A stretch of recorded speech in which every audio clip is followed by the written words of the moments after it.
जय हिंद। नमस्कार साथियों, स्वागत है आप सभी का अपने YouTube चैनल पे। आज इस वीडियो के अंदर हम चर्चा करने वाले हैं कि आपका जो सरकारी शिक्षक बनने का जो सपना है वो बिना किसी परीक्षा के कैसे पूरा हो सकता है। आपने देखा होगा, हमने ग्रुप में एक पोस्ट डाली थी कि 380 पदों पे शिक्षक भर्ती आई हुई है, उसमें परीक्षा नहीं लगेगी और बिना परीक्षा के सरकारी शिक्षकों का चयन किया जाएगा। तो इसमें क्या प्रोसेस रहेगी, कौन सी क्वालिफिकेशन चाहिए और आपको ड्यूटी कहाँ करनी होगी, पे स्केल क्या रहेगा, तमाम इस भर्ती से संबंधित जो भी सूचनाएं हैं वो आज इस वीडियो के अंदर हम क्लियर करने वाले हैं। तो सबसे पहले तो जिसने भी चैनल को सब्सक्राइब नहीं किया है वो चैनल को सब्सक्राइब जरूर कर ले और ज़्यादा से ज़्यादा वीडियो को शेयर जरूर कर दे। इस भर्ती का विज्ञापन देखने के लिए आप हमारा टेलीग्राम ग्रुप ज्वाइन कर सकते हो, जिसका कमेंट सेक्शन में आपको लिंक मिल जाएगा। तो आप सामने देख रहे होंगे कि अंडमान एंड निकोबार प्रशासन के द्वारा जो शिक्षा विभाग है वहाँ का एक नोटिस जारी किया है और वहाँ पर लगभग 380 पदों पे शिक्षकों की भर्ती निकाली गई है। और इसकी क्या प्रोसेस है, क्या क्या क्वालिफिकेशन आपको चाहिए, किस आधार पे ये बिना परीक्षा के चयन करेंगे, इन सभी बातों पे हम चर्चा करेंगे। तो देखो, आप देख सकते हो इसमें सबसे पहले वैकेंसी दिया हुआ है, 380 वैकेंसी है और जो पोस्ट का जो नाम है वो ग्रेजुएट ट्रेनर टीचर नाम इसका लिया हुआ है। पे स्केल की हम बात करें तो 44,900 से लेकर 1,42,400 तक का इसमें दिया हुआ है। बात करें 380 पोस्ट की तो इसमें से 205 तो इसमें दिया हुआ है जनरल के लिए, ओबीसी की इसमें दी हुई है 121 पोस्ट और ईडब्ल्यूएस की 38 और एसटी की लगभग 16 पोस्ट। अब इसमें सब्जेक्ट वाइज हम भर्तियां देखें किस प्रकार इसमें रहने वाली है। इसमें दी हुई है लगभग 12 सब्जेक्ट दी हुई है और इन पे आपका जो शिक्षक है वो लिए जाएंगे। हिंदी की बात करें तो टोटल 40 वैकेंसी है, इंग्लिश की 45 वैकेंसी है, बंगाली की 3 है, संस्कृत की 6, सोशल साइंस की 6, सोशल साइंस हिंदी और इंग्लिश के अंदर 93 और वो बंगाली भाषा में जो है उनकी 6 पोस्ट है। इसी प्रकार अलग अलग सब्जेक्टों की ये भर्तियां इसमें दी हुई है। अब बात करें कि इसमें किस प्रकार से चयन किया जाएगा वो भी हम देखने वाले हैं। तो अब हम बात करें आगे, इसमें दिया हुआ है कि जो भी पीएच जो कैंडिडेट वगैरह हैं, जो भी किसी भी प्रकार की डिसेबिलिटी रखते हैं उनसे संबंधित दिया हुआ है, जो कि हर एक भर्ती में सेम ही रहता है, तो ये बताने की आवश्यकता नहीं है। उसके अलावा आप बात करोगे एज लिमिट के बारे में, तो ये भी जो गवर्नमेंट अपने यहाँ पे जो एज लिमिट वगैरह उसी के अनुसार इसमें दिया हुआ है, इसमें कोई फेरबदल नहीं है।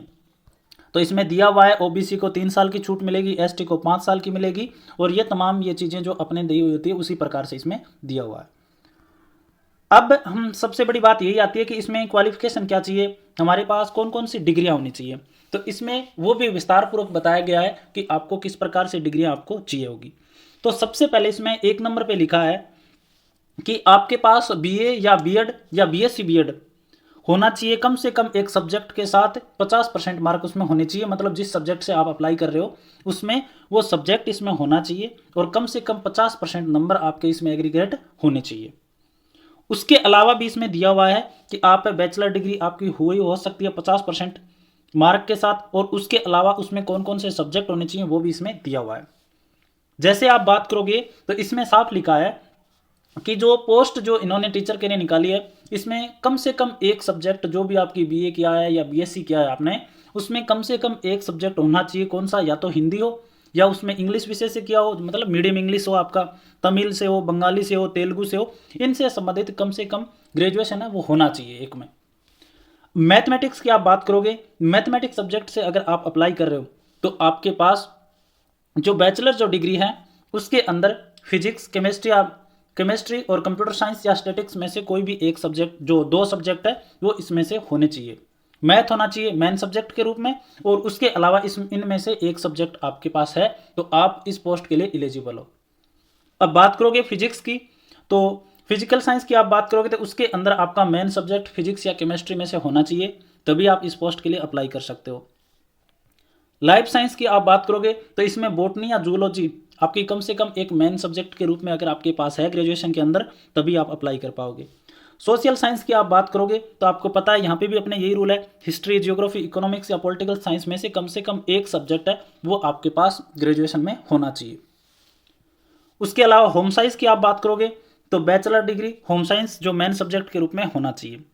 अब देखो इसमें एक नंबर जो क्राइटेरिया है कि जो 1 नंबर की जो शर्त है इसमें इसी में दिया हुआ है कि जिन लोगों की 1 साल वाली जो आपकी बीएड किया हुआ है उनके जो परसेंट है वो ग्रेजुएशन में 45% होने चाहिए। इसमें साफ दिया हुआ है कि 45% भी अगर है ना उस टाइम के बीएड के अंदर तो भी इसमें मान्य किया गया है। और उसके अलावा पोस्ट ग्रेजुएशन से अगर आप कर रहे हो, क्योंकि अगर आपके पास ये नहीं है पोस्ट ग्रेजुएशन किया तो 55% आपके पास नंबर है वो होना चाहिए। तो ये हो गया। दूसरी 1 नंबर शर्त पूरी हुई है अभी तक, ये आप देख सकते हो, ये 1 नंबर वाली शर्त थी। अब 2 नंबर इसके अंदर हम शर्त की बात करें तो इसमें दिया हुआ है कि जो बीएड है या जो डिग्रियां हैं वो स्थापित यूनिवर्सिटी से होनी चाहिए। उसके अलावा 3 नंबर में दिया हुआ है कि सीटेट आपका निश्चित रूप से क्या होना चाहिए, क्लियर होना चाहिए, तभी आप अप्लाई करें। उसके अलावा इसमें दिया हुआ है कि the candidate should have passed Hindi as one of the language in class 8 standard, कि हिंदी जो सब्जेक्ट है वो कक्षा 8 के अंदर जरूर होना चाहिए सभी के पास, तभी अप्लाई कर सकेंगे। उसके अलावा इसमें लिखा है, देखो 5 नंबर में भी कुछ शर्तें हैं वो लिखा हुआ है, जो भी सब्जेक्ट ऊपर दिए गए थे उनमें से कम एक होना चाहिए। तो ये तो होगी क्वालिफिकेशंस। ये क्वालिफिकेशन अगर आपके पास में है तो आप अप्लाई कर सकते हो। पोस्ट मैंने बता दी, क्वालिफिकेशन मैंने बता दी, पे स्केल क्या वो मैंने बता दिया। अब हम बात करें कि जो प्रोसेस क्या रहेगा, इनको आपको जो लेने के लिए सिलेक्शन के लिए प्रोसेस क्या रहेगा वो भी मैं बता देता हूँ। तो देखो इसमें लिखा हुआ है कि जिनके पास में बीए या बीएससी बीएड जिन्होंने किया हुआ है या 1 साल वाली बीएड जो किया हुआ है स्पेशल एजुकेशन से, तो उनके लिए यह स्कीम रहेगी। जैसे कि देखो जिसके पास में 10th की मार्कशीट तो देखो सबके पास ही होगी, इसके लिए अधिकतम 10 नंबर रखा गया है। अधिकतम कितने मिल सकते हैं, 10 नंबर। और किस आधार पे मिलेंगे, जैसे 10वीं क्लास में आपने देखा होगा कि टोटल 600 नंबर के पेपर लगते हैं, 6 सब्जेक्ट होते हैं 100 नंबर के। तो इसमें से जैसे मान लो किसी के 300 नंबर आए हैं तो 300 बटा में 600 और इंटू में अधिकतम कितने 10 दिया हुआ है, तो कितना हो जाएगा, इसमें 5 नंबर मिल जाएंगे। इस प्रकार से नंबर मिलेंगे तो 5 आ जाएगा। उसी प्रकार 12वीं में दिया हुआ है, जो 12th जिसने किया उसमें 15 नंबर दिया हुआ है, तो जैसे 500 नंबर का होता है तो 300 बटे 500 आ जाएगा और मैक्स कितना है 15, तो जितने आएंगे उतने 12वीं क्लास में आपको नंबर मिल जाएंगे। तो इस आधार पे आपका सिलेक्शन है इसमें क्या जाएगा, नंबर दिए जाएंगे।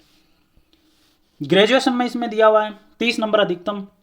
बीएड जिन्होंने 1 साल का किया है उनको अधिकतम 10 नंबर मिलेंगे। जैसे बीएड के जितने भी नंबर होते हैं टोटल आ जाएगा नीचे, तो ठीक है। और एग्रीगेट कितने लिए और इंटू में क्या जाएगा 10। इस प्रकार से नंबर आपके मिलने वाले हैं और आगे इसमें दिया हुआ है। एडिशनल वाले भी इसमें भर सकते हैं। तो इस प्रकार से इन तमाम नंबरों को जोड़ के जिनके नंबर ज़्यादा होंगे उन्हीं का क्या किया जाएगा, सिलेक्शन किया जाएगा। इसके अलावा देखो टीचिंग एक्सपीरियंस के भी इसमें क्या लिखा गया है, 10 नंबर दिए गए हैं। जिनके पास टीचिंग एक्सपीरियंस है, किसी स्कूल का टीचिंग जो एक्सपीरियंस अगर आप पेश करते हो तो आपको अधिकतम 10 नंबर तक भी मिल सकते हैं। इसके अलावा जो सीटेट जो पास किया आपने उसके अधिकतम नंबर आपने कितने लिए वो करके और इंटू में 10 करेंगे, उतने नंबर इसमें से भी आपको मिलेंगे। तो कुल मिला के 10 पॉइंट में आपको नंबर मिलने हैं अलग अलग, और इसमें जिनके भी ज़्यादा होंगे उसी का सिलेक्शन है वो होने वाला है। अब जिन्होंने इंटीग्रेटेड जो बीए बीएड बीएससी बीएड कर रखा है उनके लिए भी इन्होंने बताया फॉर्मूला, वही 10वीं क्लास के लिए तो 10 नंबर है, 12वीं के लिए 15 है। जो इंटीग्रेटेड जिन्होंने बीए बीएड बीएससी बीएड जिन्होंने कर रखा है उनके लिए 40 नंबर है। तो जिस आधार पे भी टोटल जो नंबर हो जाएंगे नीचे, तो टोटल जितने हो सकते हैं और ऊपर एग्रीगेट कितने और इंटू में क्या जाएंगे 40, जितने नंबर होंगे उतने आपको मिल जाएंगे। पोस्ट ग्रेजुएशन के लिए आ जाएगा, एमएड डिग्री जो है आपके पास उसके लिए अधिकतम 1 नंबर है। तो इस प्रकार से इसमें भी वही सेम का सेम नंबर आगे दिया हुआ है, इस प्रकार से मिल जाएगा। अब हम बात करें, देखो फॉर्मूला जो मैंने बताया जो यहाँ पे दिया हुआ है, देखो कि कितने मार्क आपने मिले हैं जो भी डिग्री किया उसमें, और उस डिग्री के अधिकतम मार्क कितने थे उसमें भाग देना है।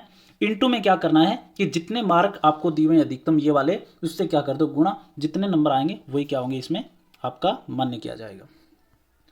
तो ये हो जाएगा सिलेक्शन प्रोसेस। उसके अलावा हम बात करें कब तक भर सकते हो फॉर्म, 9/12/2023 से लेकर और 30/12/2023 तक आप इसमें फॉर्म है वो अप्लाई कर सकते हो। और टीचिंग एक्सपीरियंस के लिए अगर आप फॉर्मूला देखना चाहो कि किस प्रकार से आपको बनवाना है तो वो भी इसमें दिया हुआ है। और डॉक्यूमेंट है, जितने भी मैंने डिग्रियां वगैरह मैंने बताई है वो सारे के सारे डॉक्यूमेंट इसमें आपको अटैच करने होंगे, तभी वो आपके जो नंबर है वो ऐड कर पाएंगे। तो अपने टोटल डॉक्यूमेंट है वो फॉर्म भरते टाइम जरूर ई मित्रा के माध्यम से अपलोड करवाएं। अब आपको मैं वो भी दिखा देता हूँ, जो टीचिंग एक्सपीरियंस वाला जो फॉर्म है ये इस प्रकार से फॉर्म है, जिन्होंने भी टीचिंग करवा रखी है जो भी जिस स्कूल में भी, तो वहाँ से आप ये टीचिंग एक्सपीरियंस वाला भी बनवा सकते हो और इसके अधिकतम 10 नंबर आपको मिलने वाला है। तो ये इस भर्ती से जुड़ी जो महत्वपूर्ण जो टॉपिक थे वो मैंने बता दिए हैं कि पे स्केल क्या रहेगा, क्वालिफिकेशन क्या है, सिलेक्शन प्रोसेस क्या रहेगा इसमें, लास्ट डेट क्या है इसमें, वो सारी चीज़ें मैंने बता दी है। और बाकी अगर आपको कोई कन्फ्यूजन रहता है तो आप कमेंट करके पूछ सकते हो, टेलीग्राम पे मैसेज कर सकते हो, और बाकी विज्ञापन है वो एक बार ज़रूर पढ़ लेना, आप टेलीग्राम ग्रुप में आपको मिल जाएगा। धन्यवाद।